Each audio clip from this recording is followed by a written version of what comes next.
queria que os irmãos lessem juntamente comigo Salmo 27, versículos 1 a 4. Salmo número 27, versículos 1 a 4. Vamos ler juntos? O Senhor é a minha luz e a minha salvação. De quem terei medo? O Senhor é a fortaleza da minha vida. A quem temerei? Quando malfeitores me sobrevêm para me destruir, meus opressores e inimigos, eles é que tropeçam e caem. Ainda que um exército se acampe contra mim, não se atemorizará o meu coração. E se estourar contra mim a guerra, ainda assim terei confiança. Uma coisa peço ao Senhor e a buscarei, que eu possa morar na casa do Senhor todos os dias da minha vida, para contemplar a beleza do Senhor e meditar no seu templo.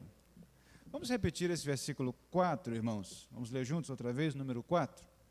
Uma coisa peço ao Senhor e a buscarei, que eu possa morar na casa do Senhor todos os dias da minha vida, para contemplar a beleza do Senhor e meditar no seu templo. Esse texto não é o texto da pregação desta noite, mas uma referência histórica.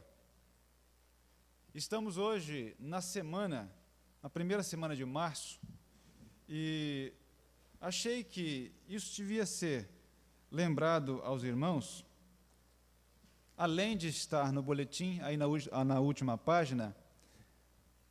Essa primeira semana de março tem tudo a ver conosco, crentes evangélicos presbiterianos. Porque no dia 10 de março de 1557, quando da invasão francesa na Baía de Guanabara, realizou-se o primeiro culto evangélico no Brasil. Dia 10 de março de 1557, uma quarta-feira. Isso tem a ver conosco porque este culto foi realizado por crentes calvinistas, presbiterianos, podemos assim dizer, por inferência,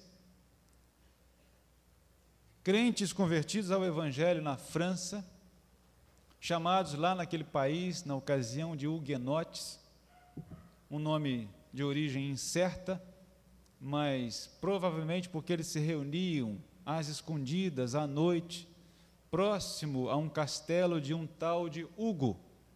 E aí a população passou a chamá-los de huguenotes, mas eram crentes calvinistas. E a França, alvo das preocupações de Calvino, que era francês, teve que fugir da França e seguir para Estrasburgo, e no caminho, impedido por uma guerra que se travava, teve que desviar a sua rota e passar por Genebra. Eu não conheço a Europa, mas é assim que está a história. E numa noite que Calvino passou em Genebra, a cidade de Genebra já tinha abraçado a reforma. E Farel, aquele que empreendia a reforma em Genebra, sabendo que Calvino estava naquela cidade, naquela noite, foi até ele e foi tentar convencê-lo a permanecer em Genebra e não seguir em direção a Estrasburgo, como pretendia. E Calvino, relutante, disse que não poderia, porque tinha planos de aprofundar os seus estudos na cidade de Estrasburgo. E Farel disse: maldita é a sua permanência em Estrasburgo se você for para lá. E Calvino, amedrontado com aquela maldição, aceitou, sob pressão, permanecer em Genebra. E Genebra tornou-se o centro do protestantismo na Europa, juntamente com a cidade de Wittenberg, na Alemanha, onde estava Lutero, porque Calvino e Lutero foram contemporâneos. E durante alguns anos, Calvino e Farel empreenderam um trabalho sério de reforma de um povo perdido, um povo desorientado, um povo que estava ainda vivendo a Idade Média.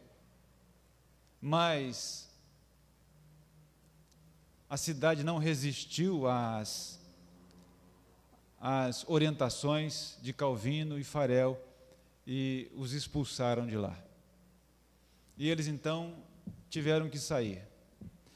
E a cidade caiu no caos outra vez. E 3 anos depois,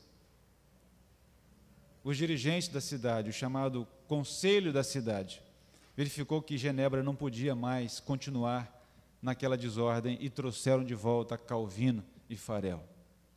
E Calvino viveu ali até o fim da sua vida, pregando diariamente, expondo as Escrituras, ao ponto de produzir tamanha quantidade, tamanho volume de literatura, literatura de primeiríssima qualidade, que morreu em 1564, aos 59 anos de idade, com a sua saúde muito frágil. Mas em 30 anos, produziu tanta literatura que a maioria das pessoas não consegue ler durante a vida toda. Alguém registrou. O que Calvino escreveu em 30 anos, poucas pessoas no mundo conseguiu ler durante toda a vida. Um homem prolífero, ou seja, que produziu, viu, Luci, muita literatura, escreveu muito e coisa de boa qualidade. Desde o tempo dos apóstolos até os nossos dias, nunca se levantou alguém que fosse de tamanha profundidade no exame das Escrituras como Calvino. Calvino, então, recebeu correspondência do governador da Guanabara, Villegagnon, aquele governador enviado da França para o Brasil, para fazer aqui a França Antártida, pediu que Calvino mandasse crentes para instruir a população da Guanabara, principalmente constituída de índios e poucos aventureiros. Calvino mandou, então, um grupo de crentes franceses para cá. Gente simples, 2 pastores e alfaiate e outras pessoas leigas. E eles foram recebidos com muita alegria por Villegagnon. E pouco tempo depois, aliás, na quarta-feira, 2 dias depois da sua chegada, realizaram o primeiro culto, dia 10 de março de 1557, na ilha de Villegagnon, hoje ali bem pertinho da Praça Mauá, hoje uma instituição da Marinha. Aqueles homens realizaram aquele culto e em pouco tempo depois foram martirizados pelo próprio Villegagnon, matando-os todos com a aprovação do padre José de Anchieta, na época. Eles produziram uma confissão de fé, a primeira das Américas, e Erasmo Braga, um dos homens mais ilustres do Brasil, pastor presbiteriano, jurista, filósofo e conferencista internacional, disse que aqueles homens produziram uma confissão de fé que foi regada a sangue. Numa noite tiveram que escrever no cárcere a sua declaração de fé para no dia seguinte serem mortos pelo próprio governador Villegagnon. Isso faz parte da nossa história protestante. O mundo protestante estava nascendo. Isso é 1557. E o Brasil já estava sendo visitado para encontrar o seu caminho direito, para afastar-se das crendices que vêm assolando esse nosso país há tantos séculos. Infelizmente, o trabalho protestante durou pouco, naquele pequeno período da invasão francesa. Mais adiante, os holandeses também invadiram o Brasil através do Nordeste e evangelizaram e plantaram igrejas, fizeram um grande trabalho. Mas a Holanda estava em guerra com a Espanha, porque era dominada pela Espanha na época, e os holandeses não puderam permanecer no Brasil. Sob o governo de Nassau, acabaram sendo expulsos do Brasil. E outra vez o Brasil caiu nas trevas da crendice. E 300 anos de escuridão se passaram, até que o primeiro missionário presbiteriano chegou ao Brasil para ficar, e fundou a Igreja Presbiteriana do Brasil, no dia 12 de agosto de 1859. 300 anos de escuridão e trevas. Mas uma luz se acendeu, 10 de março de 1557, o primeiro culto protestante nas terras brasileiras. Nós precisamos saber disso. Quando puseram o pé aqui, a sua iniciativa foi: vamos apresentar a Deus um culto que lhe é devido. Por quê? Por quê? Foram logo realizar um culto e não construir casas, e não plantar lavoura de milho, outra coisa qualquer. Primeiro, vamos cultuar a Deus. E assim, entendemos que assim começa a vida. E se esse empreendimento acabou não florescendo, porque a invasão francesa não era uma obra missionária, era uma invasão política e militar, os crentes vieram para oferecer o auxílio espiritual para os próprios franceses e para os brasileiros que estavam por aqui. Voltemos agora os nossos olhos para o Evangelho de João, capítulo 4. Evangelho de João, capítulo 4.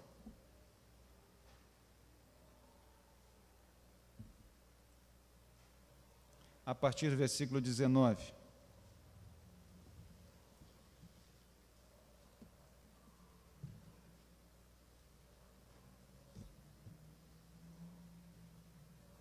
Jesus encontra-se com uma mulher e estabelece com ela um diálogo, que ficou assim anotado por João, no capítulo 4, versículo 19. Senhor, disse-lhe a mulher, vejo que tu és profeta. Nossos pais adoravam neste monte. Vós, entretanto, dizeis que em Jerusalém é o lugar onde se deve adorar. Disse-lhe Jesus, mulher, podes crer-me que a hora vem, quando nem neste monte, nem em Jerusalém adorareis o Pai. Vós adorais o que não conheceis, nós adoramos o que conhecemos, porque a salvação vem dos judeus.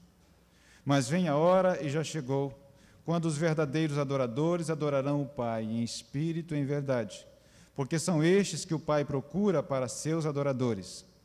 Deus é espírito, e importa que os seus adoradores o adorem em espírito e em verdade. Eu sei, respondeu a mulher, que há de vir o Messias, chamado Cristo. Quando ele vier, nos anunciará todas as coisas. Disse-lhe Jesus, eu o sou, eu que falo contigo. Neste ponto chegaram os seus discípulos e se admiraram de que estivesse falando com uma mulher. Todavia, nenhum lhe disse, que perguntas ou por que falas com ela? Quanto à mulher, deixou o seu cântaro, foi à cidade e disse àqueles homens, vinde comigo e vede um homem que me disse tudo quanto tenho feito.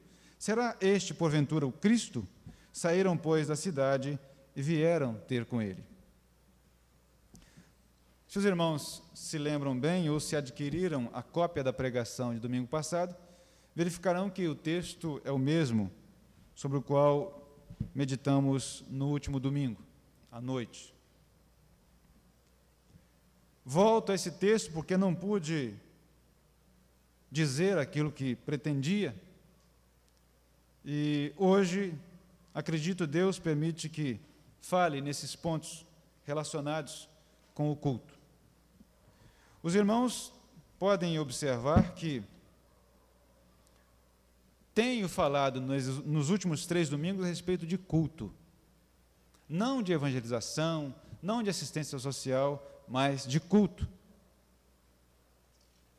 E a minha preocupação diante de Deus tem sido a de que piedade aprenda ou aperfeiçoe o seu culto, a começar por mim, que aprendamos cultuar melhor. Porque tenho entendido que, se o povo não sabe cultuar a Deus, não saberá também fazer outras coisas relacionadas com o reino de Deus.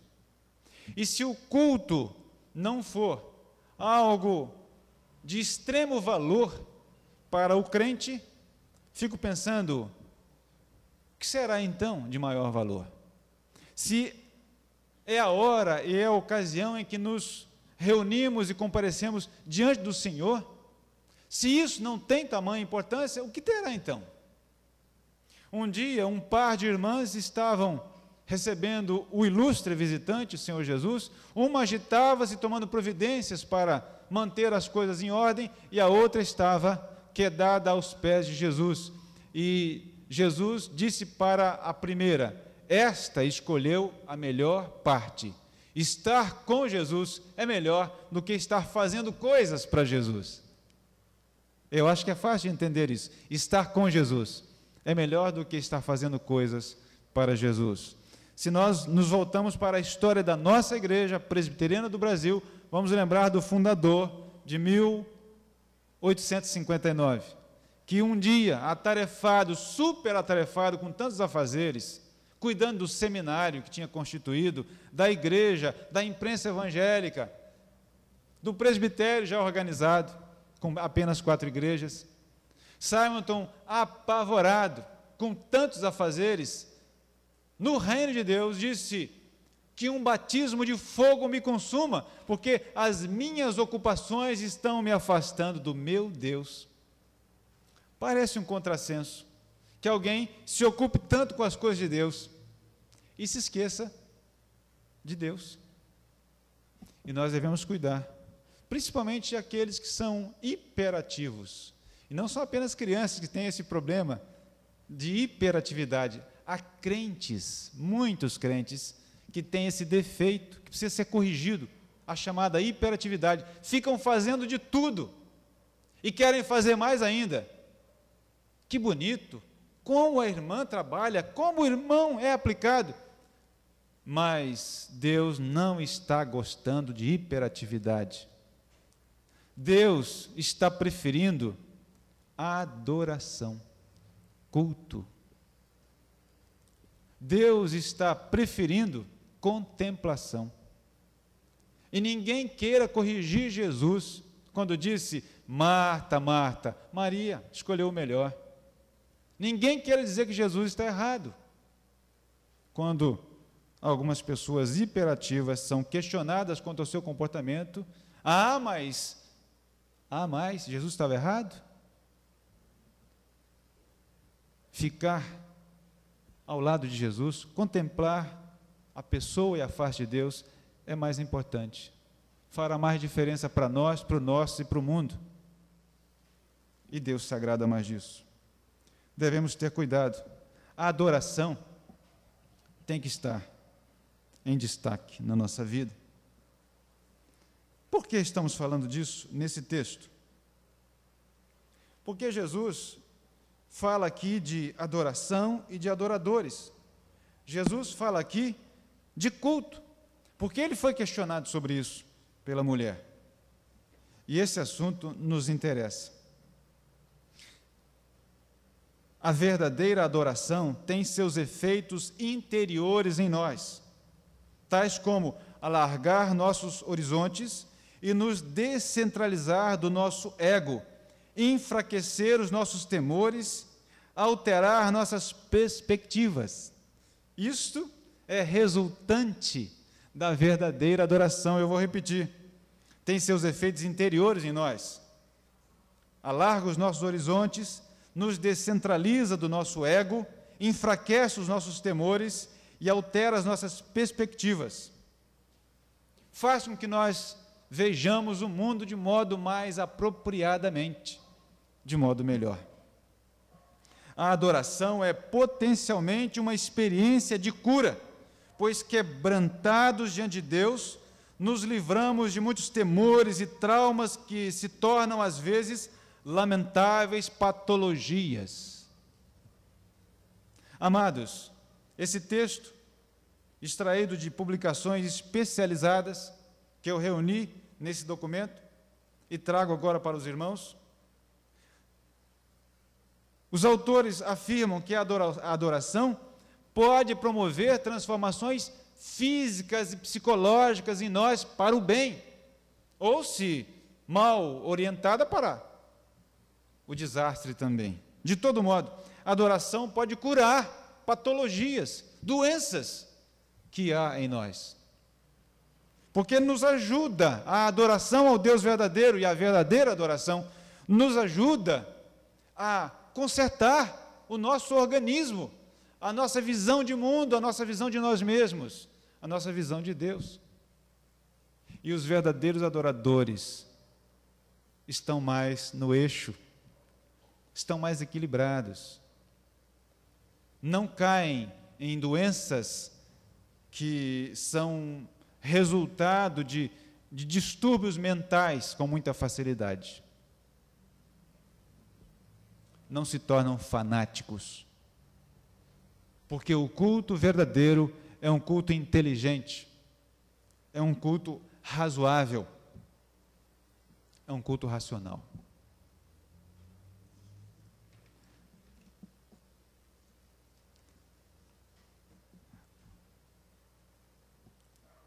Amados,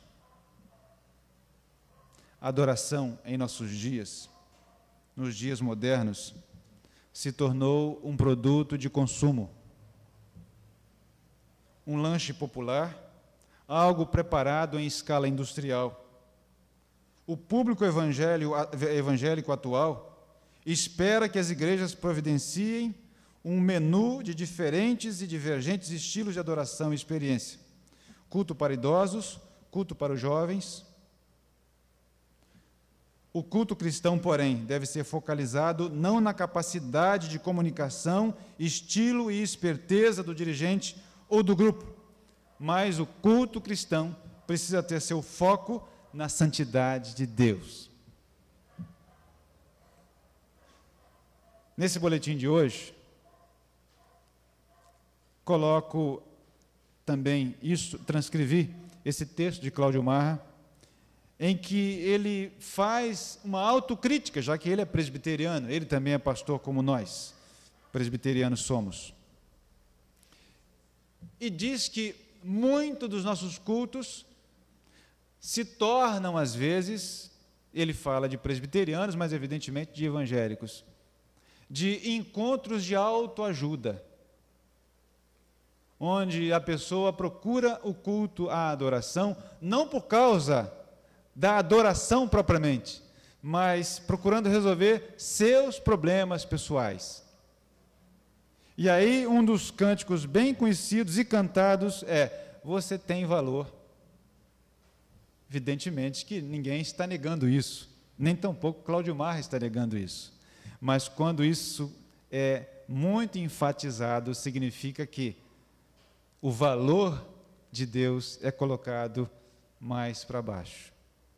Porque o culto e a adoração têm que ser teocêntricas, ou teocêntricos. Deus tem que ser o centro, o começo, o meio e o fim. E nós, servos, adoradores, nós, prestadores de serviço, porque a palavra adoração, lá no original, significa prestar serviço, latreia, no grego, prestar serviço, é prostrar-se. E quando nós começamos a afagar o ego uns dos outros, nós estamos virando as costas para o Deus soberano, que é Senhor de todas as coisas e tem que receber toda a honra, toda a glória e todo louvor pelos séculos dos séculos. Amém. É assim que cantam os crentes lá no Apocalipse. Pelos séculos dos séculos. Amém. Toda a honra, toda a glória e todo o louvor. Então, é possível que eu diga, você tem valor, mas eu não posso repetir isso tantas vezes, porque senão eu vou estar omitindo tantas vezes e assim, Deus é Deus supremo e é o nosso Redentor e Senhor. Amados, o assunto culto precisa continuar na pauta da nossa vida e da vida desta igreja. Por causa das deturpações. Eu sei que há crentes que dizem assim, os presbiterianos são muito frios. Os crentes presbiterianos não têm o Espírito Santo. Já cansei de ouvir isso. Me preocupo com as pessoas que nos julgam desse modo.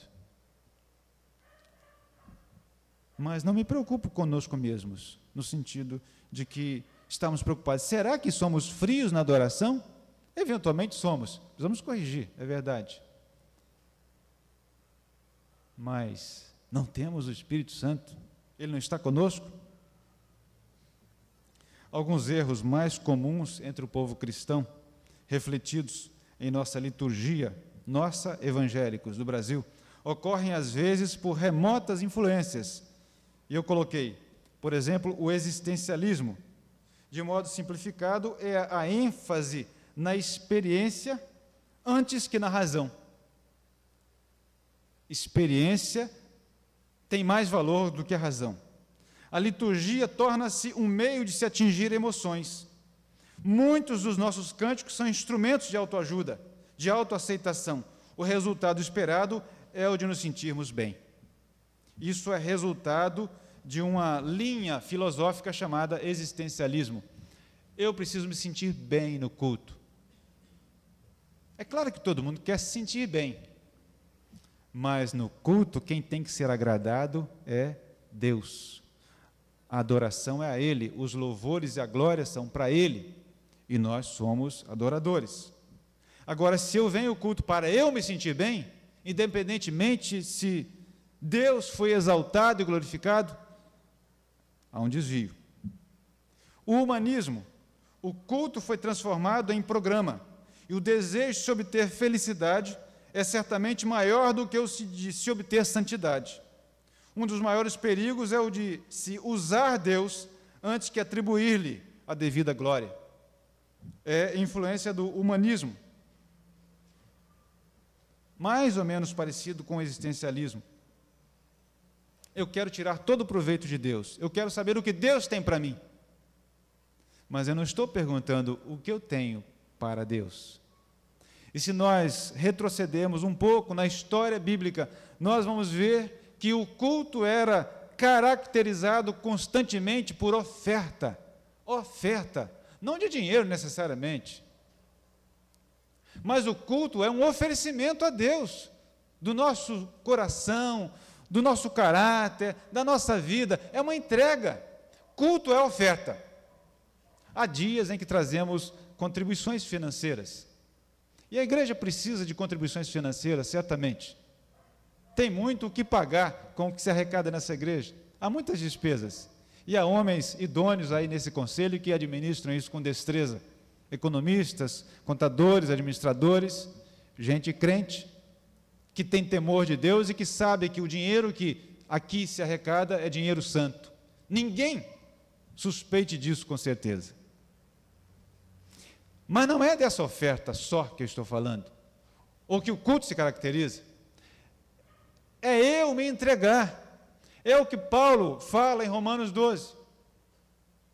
É uma entrega pessoal, física, espiritual, entrega de alma, de coração, entrega total. É o que Paulo disse, por exemplo, escrevendo aos Filipenses: já não sou eu mais quem vive, mas Cristo vive em mim. Para mim, morrer é lucro. Partir e estar com Cristo é muito melhor. Eu já não tenho mais preocupação com a minha vida temporal. Preocupação no sentido de conquistar alguma coisa. Claro que todo ser humano tem um instinto de preservação da vida, todo ser vivo tem isso. E é bom que tenha mesmo. O suicida eu acho que não é abençoado, não.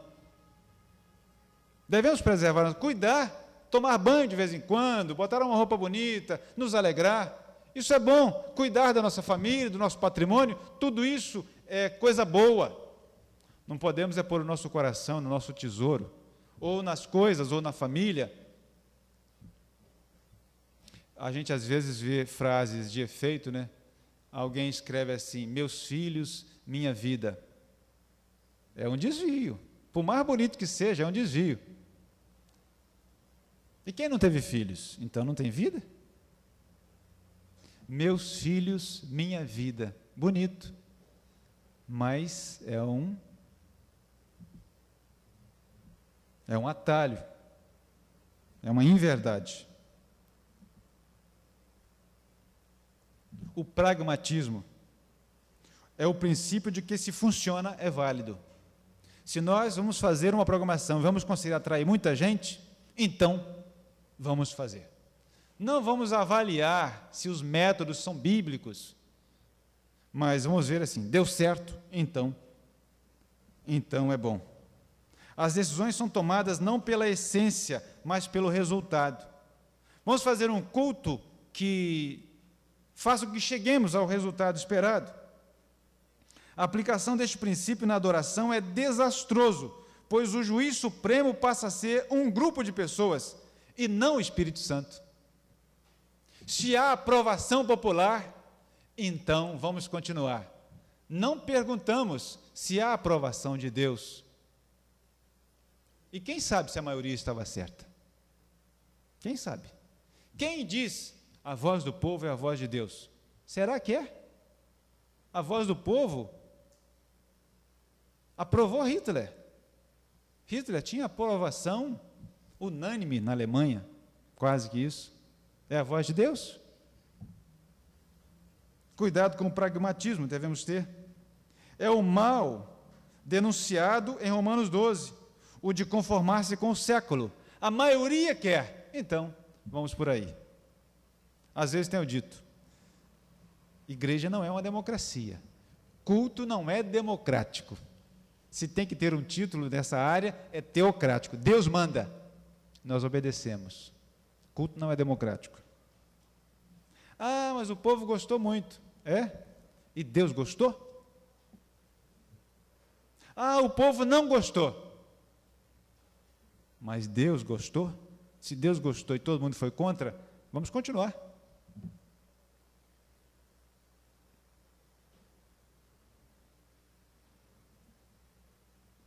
Pelo que está dito acima, a maior perda envolvida numa adoração equivocada é a presença do próprio Deus.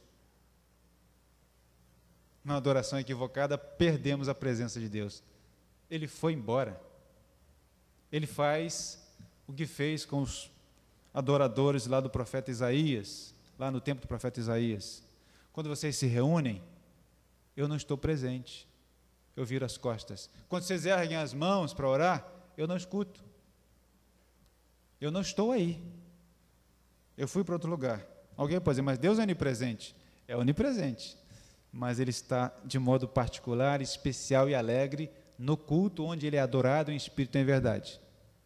Que Deus está em todos os lugares é verdade. Até no inferno Deus está. Não sei se é heresia que eu estou falando, é, Lísias? Deus é onipresente. Não tem limites para se fazer presente. Mas Deus se alegra em estar onde o seu nome é adorado em espírito e em verdade.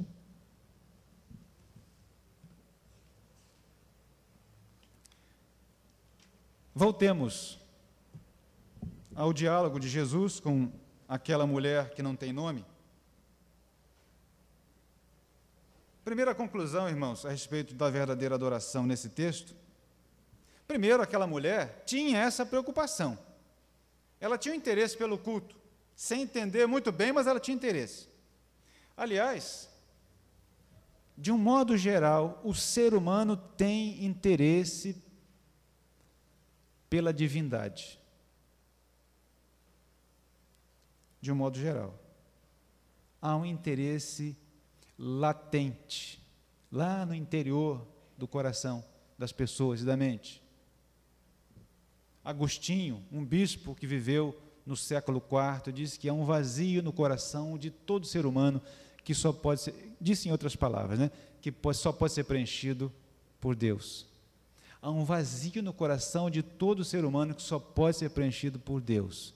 E vazio gera ansiedade, gera necessidade. Se Deus está preenchendo aquele vazio, está resolvido o problema do ser humano. Mas se Deus não está presente, outra coisa não pode preencher aquilo. Aquela mulher samaritana tinha no seu interior na sua mente, na sua vida, um vazio. A questão afetiva não estava resolvida. Estava aí pelo sexto marido. Não estava sendo feliz na vida afetiva, na vida amorosa. A Juliana cantou aí sobre vida amorosa, né?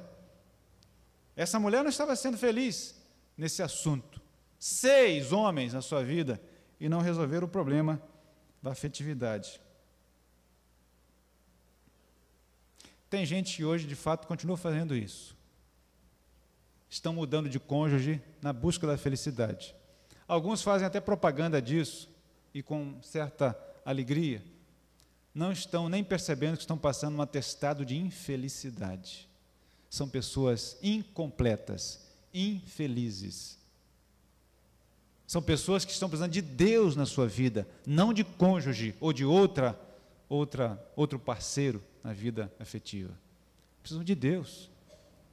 Mas como não têm coração para Deus, então vão atrás de afetividade, uma após outra. Parece que era o caso dessa mulher. Ela tentava preencher uma ansiedade que havia dentro dela. Mas quando ela se encontrou com Jesus, aí no versículo 19, ela chegou a uma certa conclusão interessante. Vejo que tu és profeta. Na conversa que tiveram até ali, nos versículos anteriores, ela chegou a uma conclusão verdadeira. Vejo que és profeta. E quando ela chegou a essa conclusão, então ela foi para o ponto seguinte imediato. E qual foi o ponto seguinte? A adoração. O culto. Parece que quando ela entendeu que estava diante de alguém que podia dar a ela uma resposta cabal nessa questão tão grave na sua vida, ela não perdeu tempo para ocupar-se com perguntas outras, ainda que houvessem outras perguntas importantes a serem feitas. Mas ela foi naquela que mais mexia com seu coração. Como é a verdadeira adoração? Em outras palavras, onde é o culto? Os samaritanos surgiram quando o povo do Reino do Norte, o povo de Israel, foi invadido pela Síria e a população foi retirada daquela região do norte de Israel e outra população foi trazida para ali. E começaram a haver uns problemas no meio do povo.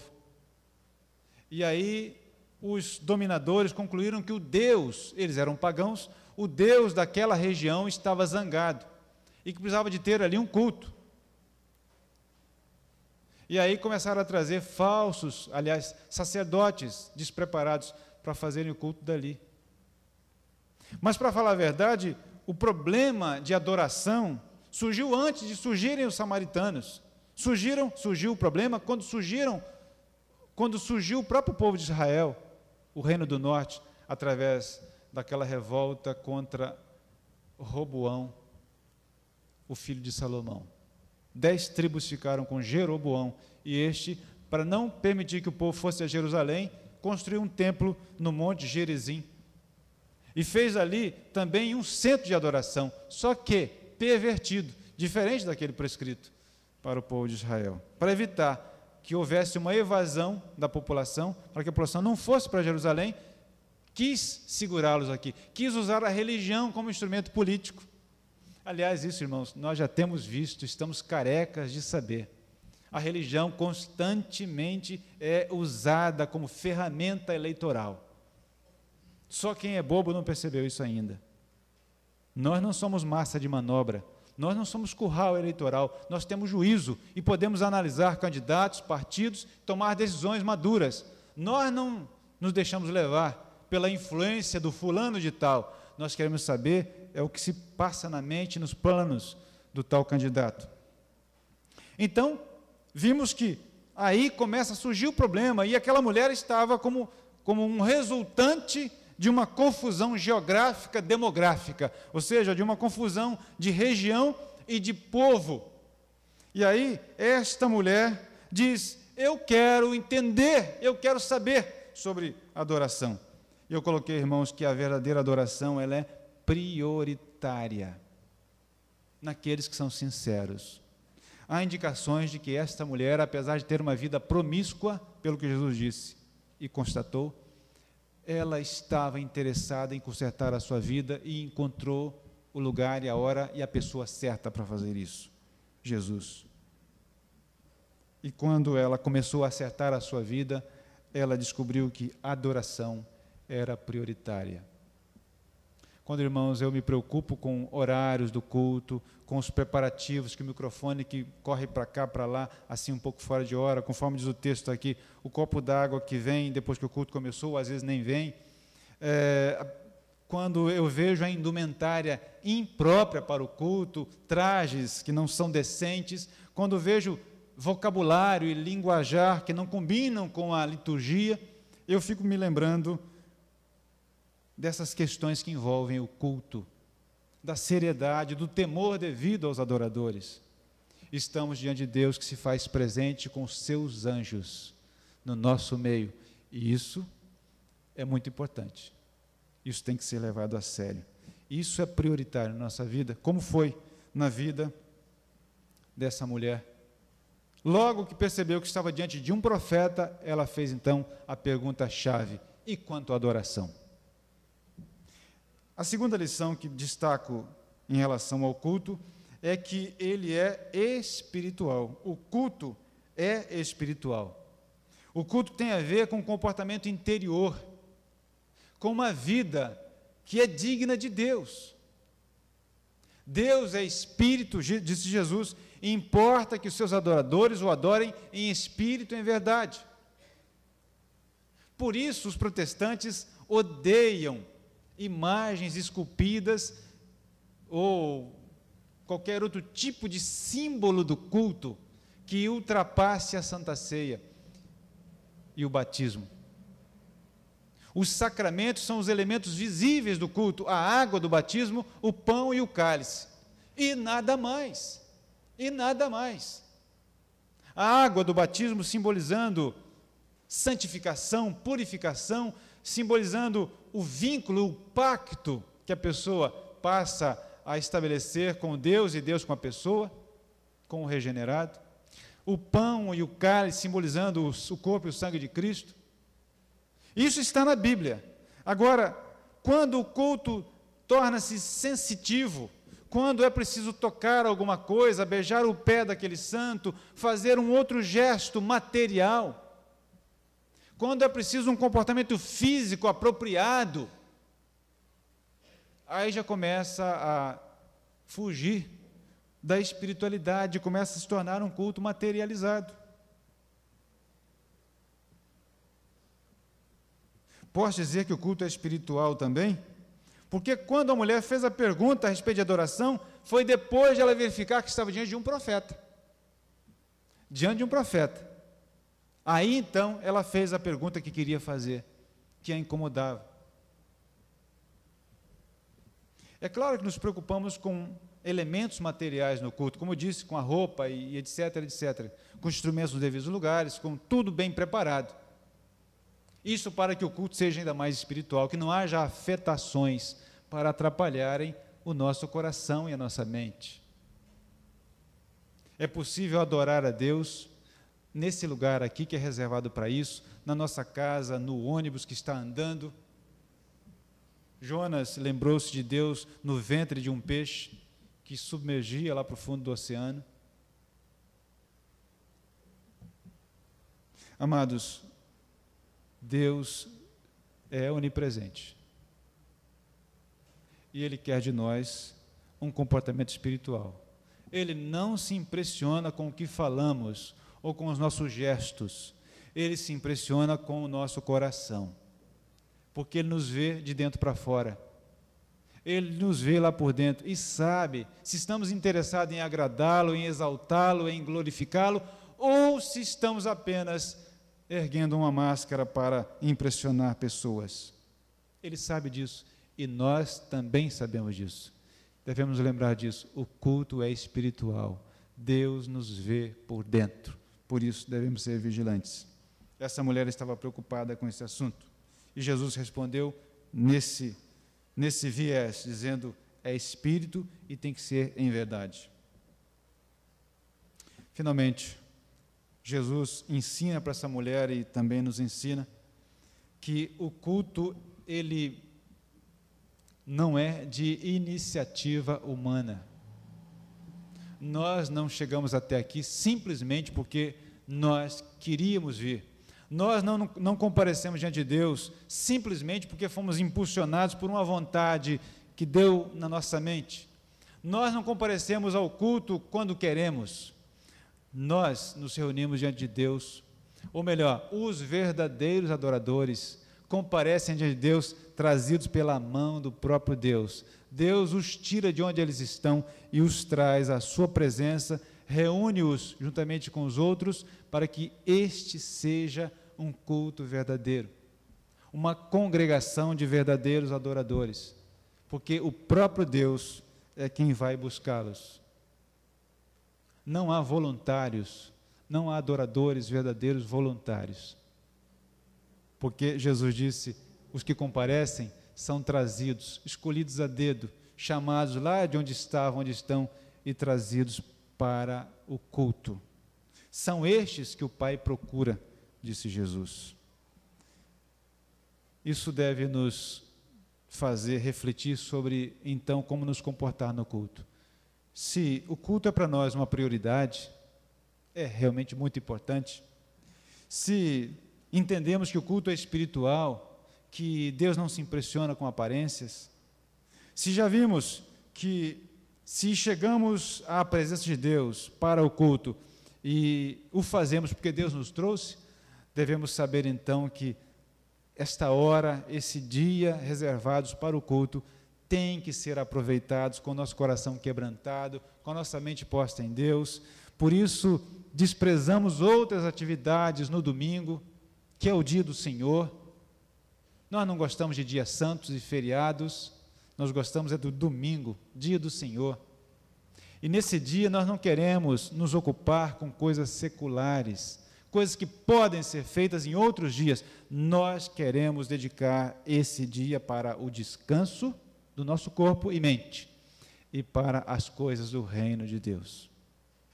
Amados, são lições que nos ajudam a cultuar melhor, a comparecer diante de Deus em espírito e em verdade, porque vamos, com isto, entender que somos trazidos pela mão do próprio Deus para adorá-lo.